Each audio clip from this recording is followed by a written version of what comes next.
So Michael Turner, it is a point in the season where everyone is expecting us to freak out. Everyone's thinking we're going to start yelling and acting crazy because the sky is falling. And you're absolutely right, because this, Michael Turner, this is the absolute worst case scenario. Getting swept by the Panthers, getting beaten in overtime when all we had to do was what we do all the time: run a 4-minute drill, keep the ball, fumbling on special teams, turning the ball over, not doing what we're supposed to do on third down. They were 4-12 this game. Defense did a couple good things, had some great sacks, kept us in the game, but when we needed the most, couldn't stop a very mediocre, a pedestrian offense of the Carolina Panthers. And I say that, but as I say that, if they're mediocre and they're beating us, then what are we? Right. I don't know, Mike. The sky is falling. There is no more, hey, guys, don't panic. There is no more believe in Falcons. It's literally the In Falcons show. Can't call that contractual obligations. But this is bad, Mike. This is really bad. And I was there. I was with my oldest daughter, my 16-year-old. I was with Drewski early on. Me, Sanu, and Abe had a chance to hang out with him. It was all good vibes because this is our get back game. It's our revenge game. This is a chance for us to show who we can be, and we just didn't do that for 4 quarters. That's another one in the books, man. I'm tired of explaining every loss. It's like five losses in a row. 5 losses in a row. I'm running out figures. In a row, it's like. Like I said, it's not one thing, it's another. It's like we just find different ways to lose the ball game. We can never play a complete game. We still haven't done that yet this year. First half was looking great. We was playing great on offense, great on defense. And then something happened once we win that locker room, man. I don't know. It's at a point now, and again, had a chance to be there in the building, and fans were still giving us a chance to win them back. Fans were optimistic. Fans were out there grilling and having a good time. They were smiling and coming up to me saying, "Hey, it's tough being a Falcons fan, but hey, we had nowhere to go but up." And somebody else back around, no, we can still dig. We can still find a way to go lower. I was like, no. We have nowhere to go but up here, guys. I mean, it's the Panthers. Come on now. This isn't like the Tom Brady-led Patriots. This is a Panthers. This QB is a child. He's a child, Mike. He can mix with my children. He had a franchise record today. Record throwing the ball. I think the league is on notice with the Panthers. I'm going to give the Panthers a bit more credit than maybe you are, because they played tough against. They beat Green Bay, a team that's supposed to be, favored to be in the Super Bowl, whatever, coming out the NFC. They beat us twice, once with a shutout. Once with a shutout, then a couple behind win today, and just in overtime. It's like, man, it's like maybe the Panthers are not bad. They're not a bad football team, but we just find ways. Like this game, we found a way to give it to them this game, and it's like, man, letting that guy throw for over 400 yards, damn near 450. Aren't we a number one defense? Aren't we a number one rated pass defense? We was getting sacks. We was getting sacks. We had 5 sacks today. I mean, I don't know, man. Hey, I can't explain it. We held Rico was in check. That's what I was worried about. Rico gonna go off against our defense? No, Rico was in check, but it was just the pass game with Bryce Young. And they found mismatches. Coming out the second half, they found mismatches. Getting our guy with Katie Ellis and mismatch with T-Mac, and that was a done deal. They found ways to make plays. Their team made plays when they needed to make the plays. Our team did not show up in those moments. Yeah, we as soft doughy middle of our defense is missing Devon Diablo in a major way. We haven't been the same since he left, since he got injured, and we haven't been the same since we have been unable to find a consistent receiving threat outside of Drake London. It's the Drake London show left, Drake London right, Bijan left, Bijan right. We talked about that multiple times. But now, like in big situations, and first half was better than the second half. Second half, we couldn't get things right. I need Kyle Pitts to catch that ball. I need our receivers to step up. I need people to stop jumping off sides, like a starting center jumping off sides. I need not just on sides, being downfield during a screen, like key Right. moments. That was big. So that killed us. That was a momentum changer right there. Mike, it's discipline. It's the discipline. Like we have to have a certain level of accountability to where we're not letting ourselves beat ourselves. And when you're just not holding the ball correctly, I mean, special teams corner got to keep these receivers, these returners, high and tight. Yeah. How do you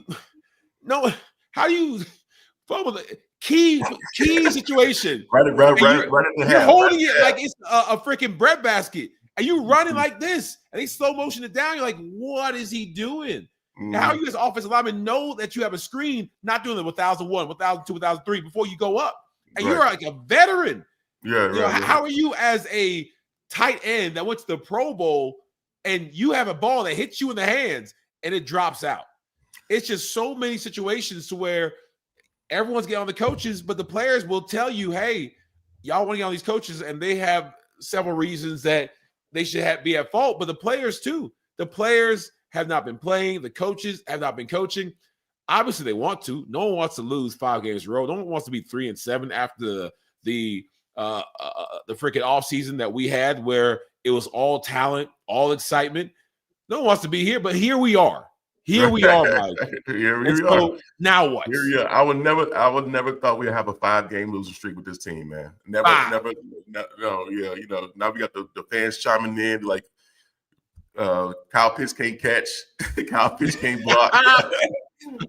Jay, can't block. You're right. Yeah. Other than that, he's good, huh? Right. Bryce Young jumped the Penix. Yeah. It seemed like it was, man. We go to the Michael Penix thing. Yeah, I didn't think he was gonna be done for the game, man. So I hope it's not nothing significant. Like it's gonna be out for some time, but like it looked like a regular routine sack, and that was it, And I thought he would come back, but Kirk Cousins, man, every time he steps in, he plays like he does not care. He does not care about it. His swagger is gone, man. He lost the the check, got the chains and everything, in the locker room. He got paid. He's like, man, I'm done. I'm relaxed. It's over with. This is not my team. So I'm not gonna go out there and perform like I'm supposed to. Mike, you know what? What if Kirk has a chip on his shoulder? What if he's a little bit salty about the fact that y'all ain't want me to be the starter? Y'all pulled me when I was in the middle of trying to get back healthy. Yeah. I'm not going all out for you. I'm not trying to, bust my behind for you. I got my $100 million. I'm good. I mean, I'll throw the ball a little bit and I'll, go through the motions. Again, doesn't sound like Kirk Cousins. Doesn't sound like anything he would do. But his actions look like he's playing like someone who doesn't care. It's so lifeless. It's so unenthused. I thought that it would be a quarterback battle. The second he stepped on that field, we're gonna have a quarterback controversy because Kirk gonna light it up. Yeah, right. Yeah, gonna light it up. You would think he'll be fighting. He'll be fighting to get the starting position back. Yes. So like, man, look at the offense. Look under me. You know what I'm saying? I'm leading the team. I beat these guys around. We making plays all over the field. I'm dinking and dunking. I'm dishing. I'm willing and dealing. We're rolling the offense. But no, it comes to it's just flat. We don't do anything. But granted, he did give us a drop, put us in overtime. I was nervous about that kick. I was too. I was like, you know what? It'd be a very Falcon thing to just miss this kick. It'd be a very Falcon thing. I was almost expecting it. I was surprised. I was expecting we're gonna miss. We're gonna miss. I was like, we're gonna miss this. It's too easy. We're gonna miss this. That's how shook up we are now. That's how we you know what I'm saying? Like, come on, man. Shame. I guess we got some Panthers fans in there talking about nice, sweet, keep pounding, baby. Yeah. I don't like that. I talked to some people. Yeah, I talked to a couple of fans during the Home Depot tailgate, and I was asking about the podcast. I was like, y'all like the podcast? What you like? Like, man, we just love you and Mike talking. We just like hearing y'all's experiences and y'all's background because y'all play the game at a high level, the highest level. We want to know what y'all think about what you're seeing. And I don't like it. What I think is that I don't like it. What I think is that I don't understand or know how you can want to do better, know how to do better, and just not do better. I don't get it. I don't get it because it's like there's a formula to success. And some of these coaches have been on good teams and bad. I mean, all these coaches have been good teams, bad teams. Yeah. The players have had good years, bad years, and they should know what successful teams, players, offenses, defenses, even the individual rooms look like. So follow that recipe. Like that was my thing. I was just like, all right, I don't have all the answers, but I know people have the answer. I know coaches and players and agents. And I was always like, how do you put that jigsaw puzzle together to get a winning outcome, a winning team, or at least give yourself a higher chance of doing that? And it seems like whatever they've been doing, whatever they've been doing hasn't been working, Mike. Whatever they've been doing hasn't been working. Oh yeah. So I mean, where do you go? So is it all just coaching? No, I mean, no. It's not all coaching. It's everyone has blame to go around. Just like as much as we hated the kicking conversations, all the games we lost with the kicker, it wasn't just the kicker. We should have been in that situation then. We shouldn't have been in the situation now. Everyone needs to do their job, but there's so much blame to go around. There's so much. When he's setting franchise records on a defense, even though our defense is getting, and I love James Pierce, and I love what our young guns are doing. I love Billy Bowman out there. It's just the defense gives me life. The defense gets me excited. Defense makes me feel like, all right, we got some things to clean up, but if we can build around the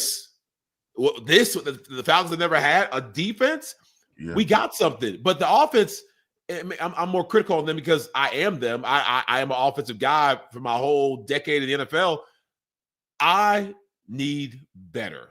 Yeah, I need us to get more talent. I need us to get more consistent. I need the offensive line to take care of the QB. I need Michael Penix to do better. I need Kirk Cousins to do better. It's just three or four third downs out of 11, 12, whatever the numbers are. It's just not. It's not okay.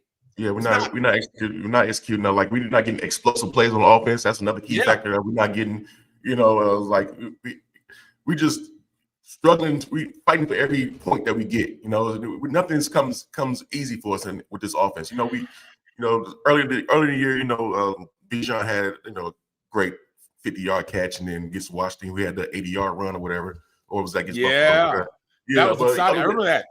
Yeah, you remember that? Yeah, that seemed like so long ago. Good old days, Mike. The good old days when everybody on ESPN talking about the Falcons are for real. We're this, we're that. You remember that? Do you remember when we were hot shit? Like you were like supposed to be the next big thing. They were talking about us like Bijan Robinson was the best running back in the galaxy, and he still is, but he hasn't been playing like it. He just can't get him started. But there was a time, Mike, where we were playoffs. We were about to get dangerous in the playoffs.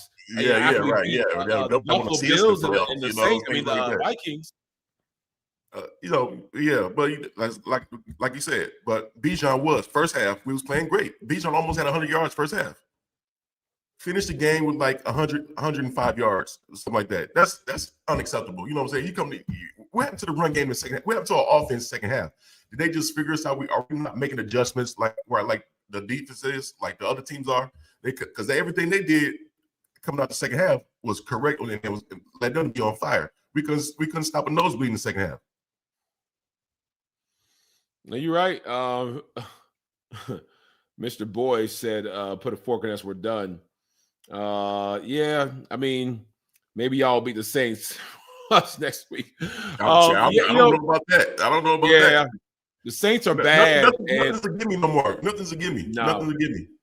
It never we was. Were talking about this. It's really not a gimme against the Saints now. Like on the road, on the road too. So it's tough to play there regardless. Yeah, I mean, we talked with remember we talked with Michael Jenkins the last podcast, and things like, oh, we can beat this team, we got that team, and we're like, oh, this is easy. And you said, watch out now. Like we don't have the the ability to say any team should be a gimme or any team should be easy. Even the Panthers. And this just shows that we don't have the right to say, hey, at least we'll beat the Saints. No, like we have to figure out what's wrong with us before we say we can beat anybody.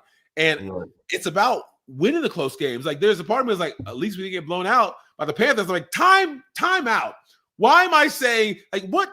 how beaten and battered am I as a Falcons fan to where I'm saying, well, at least we didn't get beat up. At least we didn't get blown out. You know, at least we made it close. We shouldn't be making it close with the Panthers. We shouldn't be excited to get a close game with Carolina. We should be expecting our offense, defense, special team to dominate a team that is beneath us, at least what we felt before the season. But that's not our reality, Mike. That's not our reality at all. Our reality is that we're a wounded bird. Thanksgiving's around the corner, about to be carved and sliced up for Turkey Day. For Falcon Day, they're about to have fried Falcon, and it's not good. Again, Believe in Falcons presented by FanDuel. FanDuel, I don't know if they got it right or got it wrong, but I know that they have lost faith in us as well because they had the game close, and I was like, close. We're gonna crush them. No, we didn't crush them. We ain't crushing nobody, man. Yeah, we ain't crushed nobody. I think this loss. I think this loss is like I feel like we're defeated now. I'm listening to Coach Raheem after the game, and he sounded bad, man. He sounded down, disappointed. And he's like he doesn't have the answers anymore, man. It's like, well, he never did have the answers. Seems like it, but like it's like that moment in time was like this is it. We're garbage. We're trash. Like it's a reality now. This reality is kicking in. It's like we're not that good. It's like we can't put this thing together. We can't find ways to win, man. And I'm tired of hearing them say we got to find a way to do this. Got to find a way. Got to find a way. I'm tired of they're calling him find a way, man, Mike. They're calling him find a way, man. Yeah, and I get it. Coaches have their little, sayings, and they don't keep repeat those sayings. But it's hard when it's not working. Like I don't know what the heck Bobby Petrino said, but after like the 6th, 7th loss in a row when we won 4 games that year, 2007 when I came, I just remember like several of the players. It was a DB, they're a rowdy bunch, but D'Angelo Hall used some 4-letter words and just told the coach how he felt. A couple of guys. There was one, 2 or 3 guys. Man, shut the F up. I said, ooh. Wow. Because they were just tired of the same old coach rhetoric. At a certain point, you wanted to see some emotion, see some realness, and sometimes the coaches, their money's guaranteed. So just like sometimes players get the guaranteed money, Kirk Cousins, and you feel like they shut it down. Sometimes coaches do that, and Bobby Petrino was not invested. You can tell by that 4th loss, he's already making his plans, and you want somebody to be real with you, whether it's the OC, your running back coach, the head coach, somebody to be real with you on, all right, guys, I'm not going to sugarcoat it. We suck. We're not a very good team. And yeah, we've got some good things we've done, but overall, it's not good enough if it keeps on ending up in L's. And it's that hard look at yourself. I'm trying to think, we had a painful session. It didn't work, but it got us a little better. In 2007, it was a one-on-one. Those end of the year evaluations that you would do before you leave. Yeah. We did that mid-season, during the bye week. Nobody went anywhere because we were trying to figure out what's what. And so we had a mid-season evaluation. We went through every game, every play, and we had to because we were just losing. And I feel like the next game we may have won or got closer. Something like that has to happen. It has to be a very hard reset to say, all right, accountability is going to be the first, second, and last thing we do here. No more saying, hey, we win this team, lose this team, and we do. But the players that make up the team need to be pulling their weight. Yeah, I'm saying I've been fortunate, never been part of a losing season. You know what I'm saying? So I don't know what that feels like. Oh, excuse me. All right. Well, I mean, when you came to Atlanta, I appreciate you helping me join that club. But in Baltimore, we had a rough year with Kyle Bowler, and obviously Atlanta, when Mike Vick was going through his stuff, and we had Bobby Petrino. It was a rough year. But those 2 years, that's it. Besides that, I'm right with you. Yeah. So I don't know what needs to be said in that locker room. I don't know how you guys going to practice. I mean, I'm saying the first half, man, they look ready to go. They look great. Second half, man, it was just like Offense got dry, got stale, like somebody said in the chat. You know, and it's like it's not being inspired. You know, and nobody was making a play. Somebody needs to make a play to get the guys going again. You know, and Kyle Pitts, Darnell Mooney, looking at you like we need our guys to step up, and it's just it's not happening. It's not happening. The fans are talking about Michael Penix. And I say, do not give up on this young man. They're saying, oh, he's injury prone.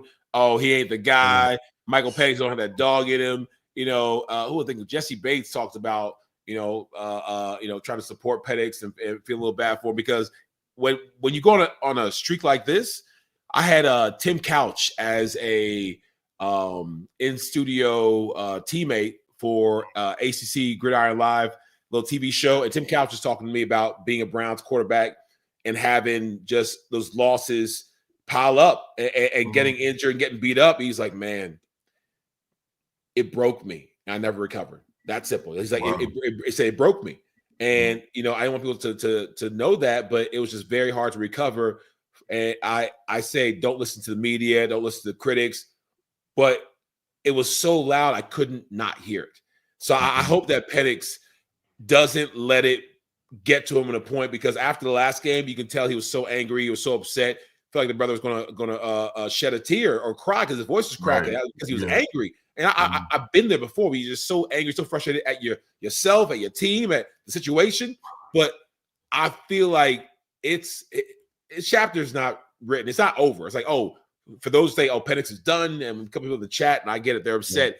Penix not the guy. Find somebody else. We made a mistake with Kirk, made a mistake with Penix. We need to keep on finding quarterbacks.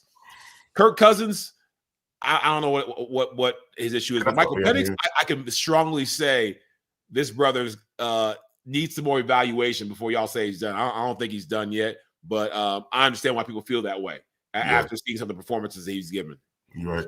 Yeah, you know what I'm saying? Like he hasn't been playing his best football, and I think he'll admit that himself. He's been tough on himself this past couple of weeks, and then it sucks because he was like on fire first half, like only had one incompletion, and that was a throwaway that he had to get the ball out of his hands to avoid a sack. As far as I can see why people say he's not the guy or don't believe him yet. But I say, man, get this man a different offense. Yeah, first, man. I gotta give him a different offense. I gotta get him out the pistol. I can't. Yeah, I can't judge anybody off this offense, man. Off that pistol. That's how much I want Zach Robinson out of there, man. It just looks bad, man. Even though we first half we had 21 points, it still was like. I didn't feel comfortable, Mike. It's a shame. We cannot rest. We cannot smile. We cannot find any solace in the good things we do, because we're like, hey, it's gonna be followed by some BS. And just like we talked about, 21 points, it felt good, but didn't feel great. Didn't think I was enough cushion, and it wasn't. It absolutely wasn't. They say Bryce is tougher than Penix. They're talking about, are we all surprised that the coach is sitting next to him on the sideline all game this time? It's just the game is on the play. Oh, interesting.